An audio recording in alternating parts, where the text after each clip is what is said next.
Ce programme vous est proposé en audiodescription.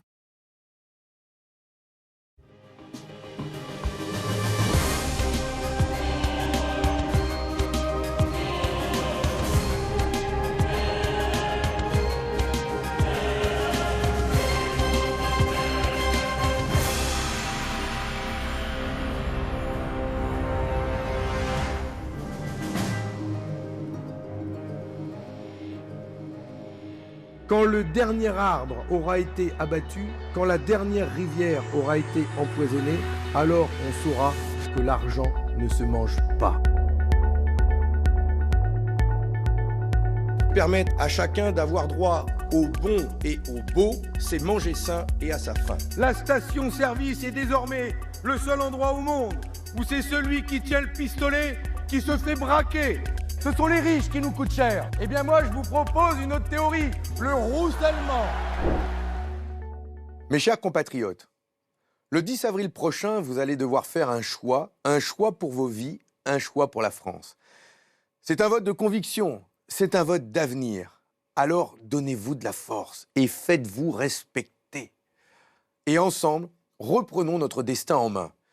Je suis un homme de terrain, du Nord, un homme pour qui une parole est une parole, un homme d'engagement et qui aime passionnément la France.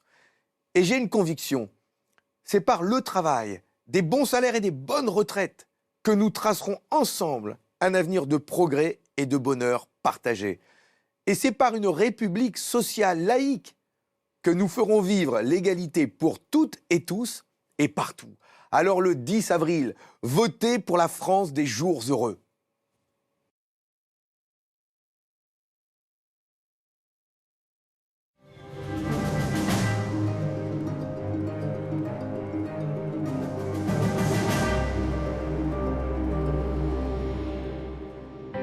Tout le monde voit l'augmentation du prix de l'essence. Ce n'est pas avec la prime de 100 € du gouvernement qu'on va y faire face. Les prix ont augmenté de 3% en 2021 et maintenant, cette année, ce sera 4%. Alors que les fins de mois étaient déjà difficiles. Nous voulons une augmentation générale des revenus de 400 €. Un revenu minimum de 1 800 € net. Pour financer ça, il faut prendre sur les profits. Et les profits des sociétés non financières représentent 140 milliards d'euros. Et les sociétés non financières, ce sont les grosses boîtes, pas les PME. Avec ces 140 milliards, on pourrait financer 460 € d'augmentation pour les 25 millions de salariés. Il faut garantir un revenu à vie pour les salariés, bien sûr, mais aussi pour les chômeurs, les chômeuses, les retraités, les personnes malades ou en situation de handicap et les jeunes en formation. Près de 6 millions de personnes sont privées d'emploi complètement ou partiellement. Les autres s'usent au boulot avec des cadences élevées, un temps de travail excessif, des temps de pause réduits. Bref, c'est la galère. Il faut répartir le travail entre toutes et tous. Travailler toutes et tous, mais moins. 32 heures sur 4 jours pour avoir du temps libre ou s'occuper de sa famille. À nous de nous organiser collectivement pour organiser la société autrement. Macron n'est pas encore élu qu'il veut mettre la retraite à 65 ans. C'est inacceptable. Il faut la retraite à 60 ans et à taux plein. Voter pour Philippe Poutou, c'est dire que tout ça, ça se fera pas en changeant de président. On ne pourra pas faire sans grève et sans manif. Il faut qu'on prenne nos affaires en main.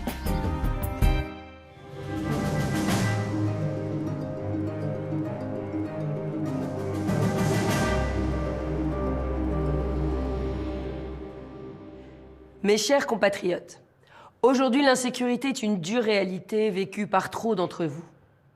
En femme d'ordre, je veux que la peur change de camp.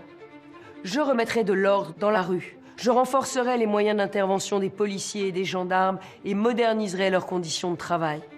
Je rendrai obligatoire les polices municipales dans chaque commune de plus de 5000 habitants. Nous restaurerons les peines planchées pour les multirécidivistes et une peine minimale d'1 an de prison ferme sera instaurée pour les voyous qui agressent les figures d'autorité de notre pays. J'appliquerai l'impunité zéro. La justice doit juger vite et les sanctions doivent être enfin exécutées. Je veux un plan d'urgence pour notre justice avec 16 000 nouveaux agents. Nous construirons les 20 000 places de prison qui nous manquent. Les violences du quotidien seront jugées en moins de 6 mois. Les violences conjugales instruites en 72 heures par des juges spécialisés. Pour lutter contre le terrorisme islamiste, j'instaurerai des mesures de sûreté contre les terroristes à la fin de leur peine de prison. Enfin, nous reprendrons le contrôle de nos frontières en instaurant des quotas d'immigration. Les clandestins doivent rentrer chez eux. Pour les pays qui ne les reprennent pas, ce sera 0 visa. Il n'y aura plus de regroupement familial ni de droit du sol automatique. Le 10 avril prochain, reconstruisons ensemble une France plus forte.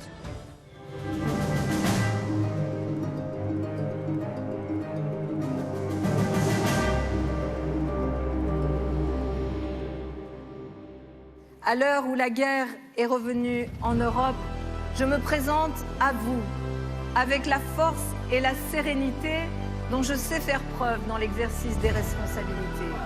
Dans ce moment, il nous faudra écarter les extrémistes, les haineux, les adeptes du bruit et de la fureur, les complaisants avec les dictateurs. Oui, nous pouvons décider ensemble et maintenant d'emmener la France vers la réconciliation, vers le redressement et la prospérité, d'augmenter les salaires pour que le travail paie, de réinvestir dans l'école pour que nos enfants maîtrisent leur avenir, de reconstruire l'hôpital où les gens passent avant l'argent, d'ouvrir le droit de mourir dans la dignité, d'assurer vraiment l'égalité entre les femmes et les hommes, de protéger le droit de chacun à profiter pleinement de sa retraite. Nous pouvons décider ensemble et maintenant qu'il est temps d'une écologie juste et accessible aux familles populaires et aux classes moyennes, qu'il est temps de construire ensemble une Europe juste et forte qui œuvrera toujours pour la paix. Changer nos vies, nous l'avons fait et ensemble, nous pouvons le refaire. Mobilisons-nous. Vive la République et vive la France!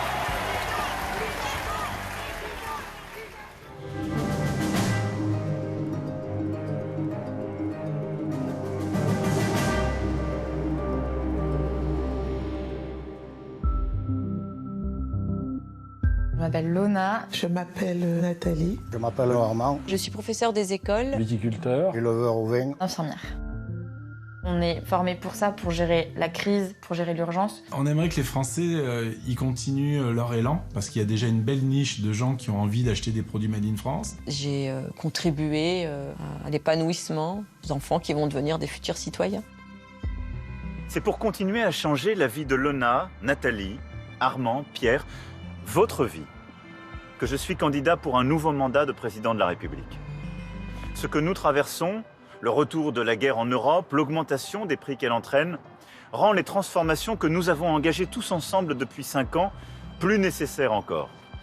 Il nous faut continuer de bâtir une France et une Europe plus fortes, qui dépendent moins des autres pour nous nourrir, nous chauffer, nous déplacer, nous financer, produire. Il nous faut continuer d'investir pour lutter contre les inégalités à la racine, pour vivre mieux, pour que nos enfants aient les mêmes chances dans la vie. Vous le savez, j'ai toujours cherché à faire ce que je vous avais dit et à vous dire ce que je comptais faire. Alors si vous me faites confiance, les années à venir seront des années d'action résolue, en métropole comme dans nos territoires d'outre-mer. Des années pour agir, pour vous, pour nos enfants, pour nous tous.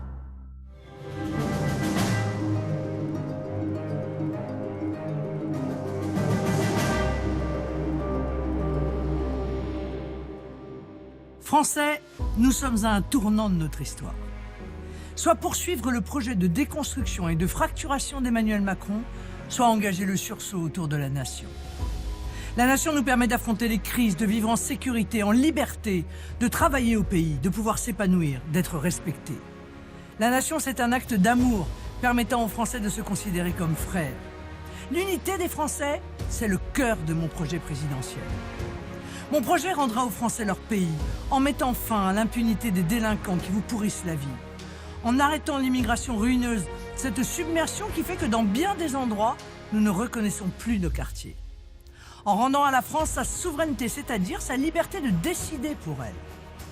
Ce projet veut aussi vous rendre votre argent, en relevant fortement votre pouvoir d'achat par une augmentation de vos revenus, une baisse de vos dépenses contraintes, notamment une réduction de vos impôts. En vous assurant un système de santé efficace et accessible partout. En vous garantissant des retraites à un âge où vous pourrez en profiter en bonne santé. En mettant fin aux fraudes et aux dépenses inutiles ou nuisibles. N'écoutez pas ceux qui vous disent que l'élection serait jouée. Chacun d'entre vous dispose d'un vote aussi puissant que celui du président.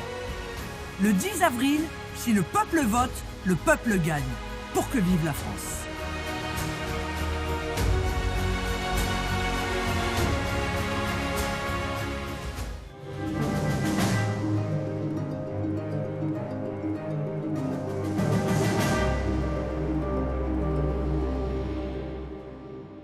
Tout au long de notre vie, nous avons besoin d'un hôpital public fort, d'une médecine de proximité, d'un environnement de qualité pour vivre en bonne santé. Je veux que tout le monde puisse être soigné dignement et savoir que les infirmières et les infirmiers, les aides-soignantes et les aides-soignants travaillent dans de meilleures conditions. J'aimerais que l'on puisse enfin anticiper les crises sanitaires et les pandémies. Dans les villes, une lutte efficace contre la pollution de l'air va nous permettre de lutter contre les maladies chroniques. Nous voulons sortir de l'élevage industriel pour manger sain et mieux.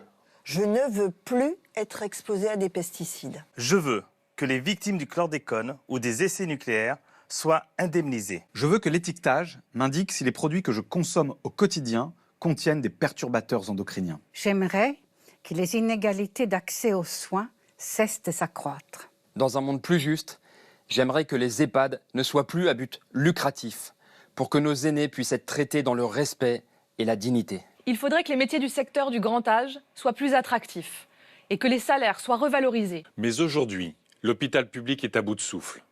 Pourtant, la santé nous concerne toutes et tous, à tout âge. Votons pour faire renaître notre système de santé publique. Votons écologiste.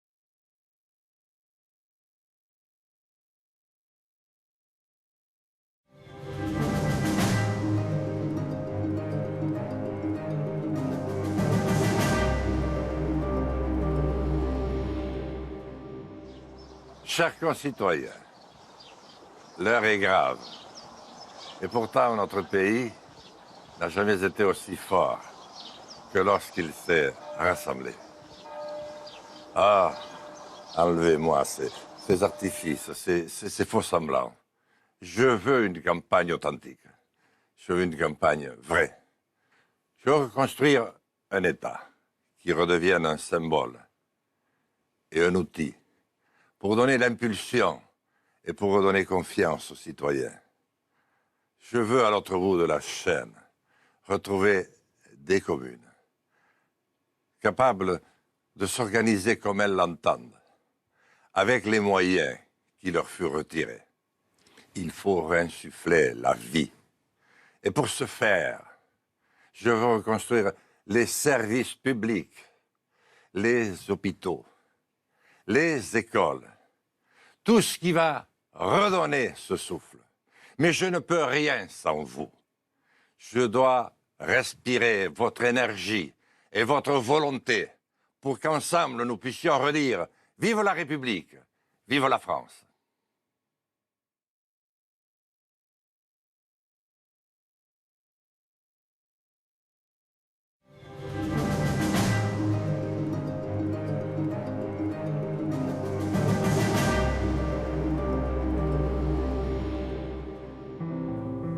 Mes chers compatriotes de métropole, d'outre-mer et de l'étranger, une élection n'est jamais jouée d'avance.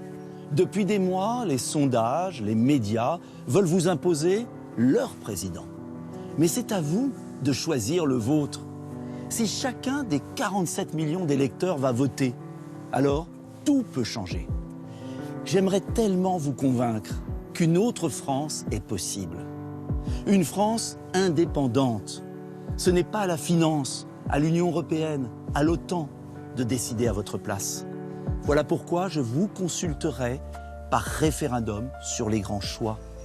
Je veux aussi une France de la liberté d'aller et venir avec la suppression de tout pass sanitaire ou vaccinal. La liberté d'expression, la liberté d'entreprendre.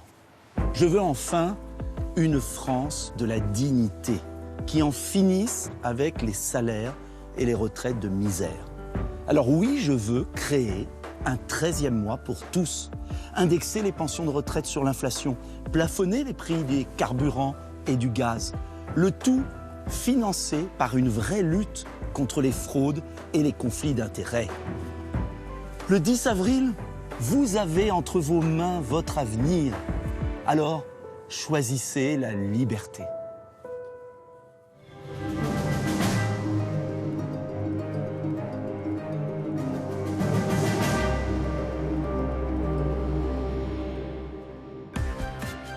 Cette élection présidentielle comporte un choix décisif pour notre avenir, l'âge de départ à la retraite. Il faut choisir entre ceux qui veulent nous faire partir toujours plus tard et celui qui propose la retraite à 60 ans avec 40 annuités de cotisation.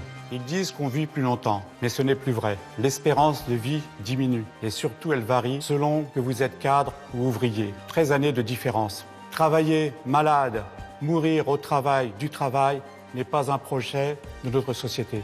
On est très nombreux à s'être mobilisés pour empêcher la réforme des retraites en 2020. Et on les a fait reculer.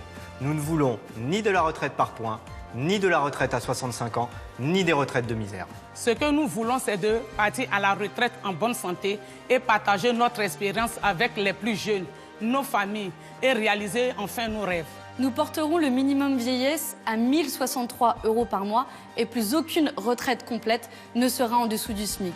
Les revenus qui ne sont pas soumis aux cotisations sociales, comme ceux de la finance, seront mis à contribution pour financer notre réforme. La retraite à 60 ans, c'est le partage du travail. Les plus jeunes occuperont les postes de leurs aînés et financeront ainsi leur retraite. Le 10 avril, vous pouvez porter au second tour, aux côtés de Jean-Luc Mélenchon, la retraite à 60 ans et le régime de solidarité par répartition. Un autre monde est possible.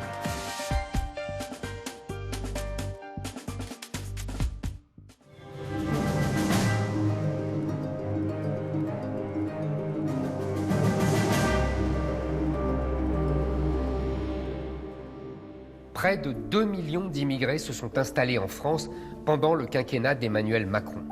15% seulement sont venus pour travailler.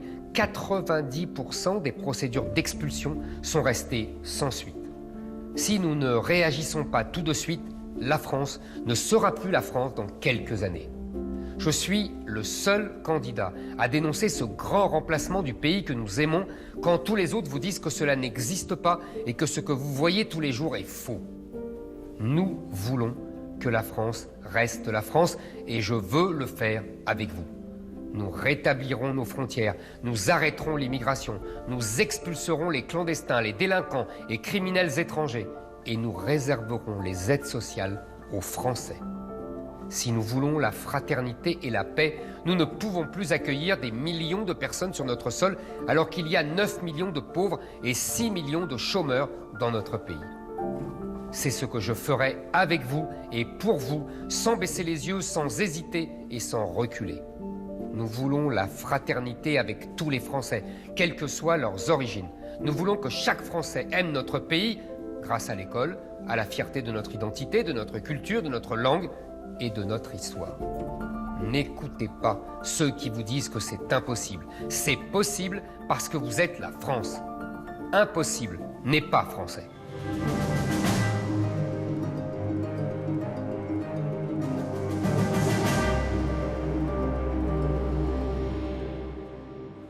Pourquoi je me présente? Parce que les travailleuses et les travailleurs doivent faire entendre leurs intérêts. Des salariés, des retraités, des jeunes peinent à se loger, à se nourrir. À l'autre pôle, les plus riches dépensent des millions pour se balader dans l'espace. Des femmes et des hommes qui travaillent dur doivent choisir entre faire leur plein d'essence ou se chauffer. Et maintenant, en plus de l'exploitation, de la misère, du chômage, en plus de la crise climatique, il y a la guerre. La guerre en Ukraine et demain peut-être la guerre ici. Il ne faut pas laisser la marche du monde entre les mains des dirigeants actuels. Il faut s'opposer à l'ordre capitaliste et à ces politiciens professionnels qui nous mènent à la catastrophe. Mon programme est un programme de lutte. Ma candidature est un appel au rassemblement de tous les travailleurs pour défendre leurs intérêts de classe. Quelle que soit notre origine, quelle que soit notre couleur de peau, nos croyances, notre statut, quand on appartient au monde du travail, nous avons un combat commun à mener. Prendre sur les profits pour augmenter les salaires, prendre sur les dividendes pour créer des emplois, prendre sur les grandes fortunes pour payer les pensions de retraite. Il faut se battre pour que la société réponde à nos besoins de travailleuses et de travailleurs parce que c'est nous qui la faisons fonctionner.